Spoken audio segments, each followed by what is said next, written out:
Valens Research, Uniform Financial Analytics. Now, LYV Nation has obviously come under significant pressure over the last couple of months because what does LYV Nation do? Their biggest business, right, is of course concert venues.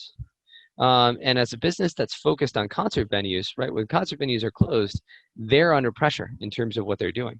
You can see, right, you can see that with the fact that the stock has fallen from about $75 to about $40. It's fallen by almost half, even after the rest of the market recovered in April. But when we look at it, right, one of the things that jumps out to us is maybe part of the reason why this company fell so much is because of the fact the market misunderstood how profitable this company really is. When we look here, one of the things that we focus generally on, right, is we talk about things like ROA and asset growth.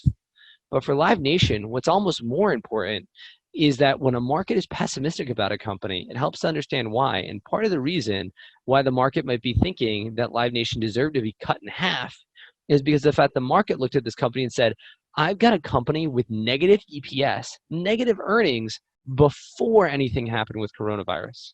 So before coronavirus caused any issues with this company having to shut down its locations, this company was having problems earning money even then. But in reality, when we actually look at it in the right way, when we remove the distortions, cleaning up things for LYV Nation that significantly distorts returns, things like, for instance, amortization expense and interest expense, just to name a few, what we see is what's really going on here is this company actually has pretty robust EPS. It threw off $1.20 a share last year, and is forecast to do the same. And so that actually changes the conversation. This isn't a company that the market is cutting in half because of the fact that it quite frankly doesn't think that it can earn money even when it's an ongoing entity.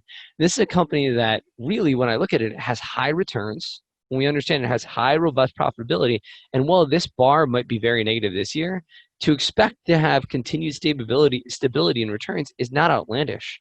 Literally, we're changing the conversation from being a company that already was losing money and now has had its entire business shut down, which might make it a bankruptcy risk, to a company that has strong returns, strong EPS that it's throwing off, and just quite frankly, the issue that they have in the near term is the disruption that everybody's living through for coronavirus, but it's likely to be manageable because of how good the business is on a normal basis. And just these are the kind of conversations that we can have when we're looking at uniform accounting that we could never have if we were looking at the as reported accounting numbers that would give us directionally wrong and sometimes just positive to negative wrong, literally, let alone high versus low and rising versus falling, directionally wrong insights about companies.